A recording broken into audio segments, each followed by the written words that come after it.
All right, here we go. This probably shouldn't last the entire 15 minutes. So you guys might get a little bit of time to work or catch up on your reading. So if we finish early, go ahead and grab some of the books that are there, the APUSH books, and see if you guys can keep going with your reading. I know some of you were behind after yesterday. So Kansas, Nebraska. So Douglas is sort of jealous of the Gadsden Purchase. He's jealous of that Southwest Railroad, or at least he thinks it's a good idea. He's a senator in Illinois. He's invested heavily in Chicago, and he wants to try to double down on his investment by developing a railroad which would go through much of the Midwest. So basically, in order to do this, he needs territory in the Midwest to go through, potential states. And so he is going to want to organize the Nebraska territory in order to have his train run through that area. So there are already a lot of settlers there. The train going through it would essentially help a lot of settlers get to those areas and increase the population so they can move towards statehood. So that's going to be a problem because if the Nebraska territory is essentially allowed to become a state, remember where they are. They're north of that 3630 line, so Nebraska would become free territory. So the South is not going to like this. So Douglas is going to have to pull some strings here. He's not really going to be able to get this sort of act passed or the scheme passed as is. So he's going to have to get a little bit creative, which leads us to the Kansas-Nebraska Act. So in order to get the South on board, Douglas proposes a plan. First of all, he's going to split the Nebraska territory into two areas. It's a big area, so we'll split it into Kansas and Nebraska. So we have two areas that then will be based on this idea of popular sovereignty. They'll get to vote for themselves whether or not they want slavery. Now, you can see why they split it into two areas. Kansas would probably allow slavery with the vote. Nebraska probably not. So it would help maintain that balance. And as I mentioned, this is going to require the repeal of the Missouri Compromise line because both Kansas and Nebraska are above that line and should be free states based on the Missouri Compromise. So in order to avoid that problem, in order to lure the South's agreements to this deal so Douglas can get his railroad built, he's going to have to repeal the Missouri Compromise line and allow for popular sovereignty. That's the only way both the North and South will go for this. So the South, they see it as a chance to gain another potential slave state. Both before the compromise, these are 100% free soil states, but now they get a chance to maybe gain a state. So they're pretty okay with it in terms of its potential. So they sort of see why they might like this. But this, of course, is on the issue of slavery, and so you can expect a pretty fierce debate. So there is going to be some argument in the speeches in Congress, but the South is going to like this idea, so they are going to pass basically this Kansas-Nebraska Act. But the North doesn't really like it. You can see why they might not like it, because you're sort of opening the idea of slavery in land that was previously to be free. So that's going to be a big deal. So Douglas here, he doesn't really care about the issue of slavery. He's really using this as a chance to manipulate the system, really. He knows he has to manipulate slavery to get what he wants. What he really wants is the financial interest. He really wants to help Chicago develop by having it at the end stop of a railway line that goes west into these territories. So he really sees this as helping him there and potentially helping him in a presidential race. But obviously, this is going to be another bucket of worms when it comes to slavery, because we've now opened up this issue of slavery again, now a new territory. Now, it just happened in 1850, and that almost brought us to the brink of civil war.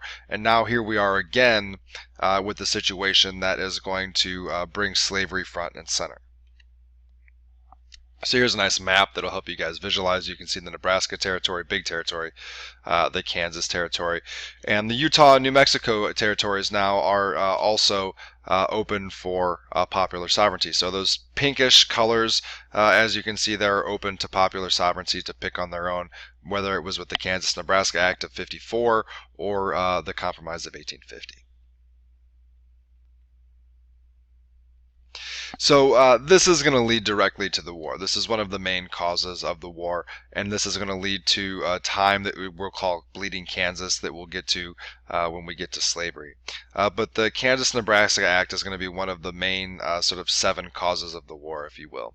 So the Missouri Compromise, as we talked about, is repealed here, and then slavery is now allowed north of that line. That's not going to sit well at the North, obviously.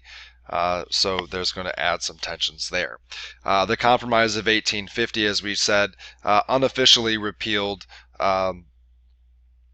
with this new Kansas-Nebraska Act, as the North really turns against the South. They turn against the South because of the opinion here of them basically repealing the Missouri Compromise, and say, well, look, if you guys are going to repeal the Missouri Compromise, then we're not going to enforce your fugitive slave law. So basically, the fugitive slave law that was part of the Compromise of 1850 is not really followed for very long. You can see that after 1854, a lot of states passed liberty laws which sort of forbid the fugitive slave law, and so that's very rarely enforced, not enforced for very long. So we get to this point here where really conflict is getting to the point where it's unavoidable. We're in 1854, so we're really close here. We're only about 7 years away from the Civil War, and we're really getting to the point where conflict between the North and South is really going to be unavoidable here. And because of this, the North is continuing to gain their strength. Remember, we said that Compromise of 1850 is going to be very important in terms of the North being able to, muster its forces and muster its strength for the Civil War, because they're going to get a lot of new sort of believers here. That sort of morale, that sort of moral outrage that will fuel the North during the war is gaining here, as many will start to flock towards the abolitionist cause. And of course, the North is angered because they are going to try to block slavery in Kansas.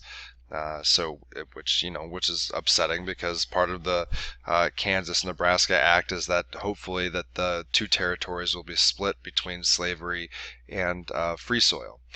So the South is going to be ticked off because of what will go on in Bleeding Kansas, which we will talk about when we get to the slides on slavery.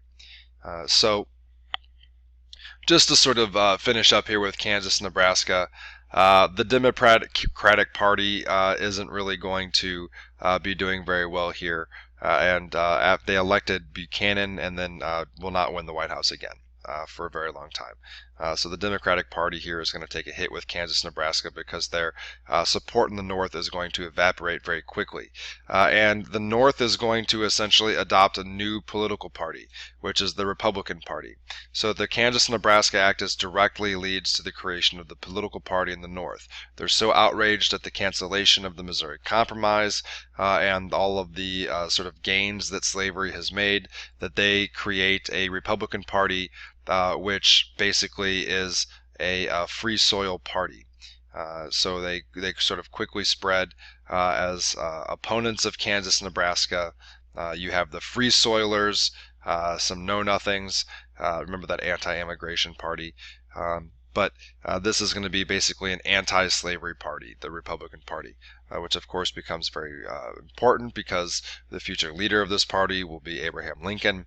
As we said, we're always looking forward to with an eye towards the Civil War at this point. All right, so that's all we have here for Kansas-Nebraska. That's all I have for you for the day. So I think you guys probably should have about 10 minutes or so left to sort of maybe get started on your reading or catch up on some of your reading. I will have another lecture for you tomorrow. We'll start off on slavery and continue with the ideas or the road down towards the Civil War.